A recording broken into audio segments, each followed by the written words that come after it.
hello viewers तेज आपण स्वागत जनाऊँगी आपणकर प्रिय YouTube channel all in one को बंधु मैंने देखूँ board of secondary education Odisha Cuttack बा बीएससी ओडिशा कटक तरफ प्रेस रिलीजटी आपणकर पब्लिश होती 15/12/2025 अर्थात 15 डिसेम्बर 2025 बड़ न्यूज अपडेट रही विभिन्न सोशल मीडिया आपंकर आसी सारे जहाँकि बड़ न्यूज अपडेट ओटीईटी बा ओडिशा टीचर इलिजिबिलिटी टेस्ट 2025 जो थे कि 150,000 ऊर्ध्व परीक्षार्थी वर्तमान समय परीक्षा देवे काली 16 तारिख छाड़ी 17 तारिख दिन अर्थात परशु दिन ता भितर गोटे गुरुत्वपूर्ण न्यूज अपडेट रही माध्यमिक शिक्षा परिषद ओडिशा कटक तरफ आपण मैंने जानती डिजी लकर संघ को संपूर्ण भाव में सीसीटीवी फुटेज मध्य आपने परीक्षा देवे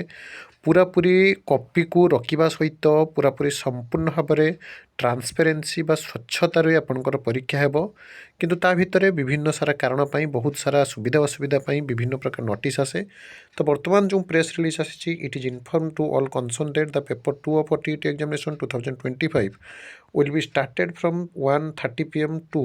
4 PM instead of 2 PM to 4:30 PM अर्थात 13टारू 4टा आपंकर हम जोटा कि 2टारू 4:30 थिला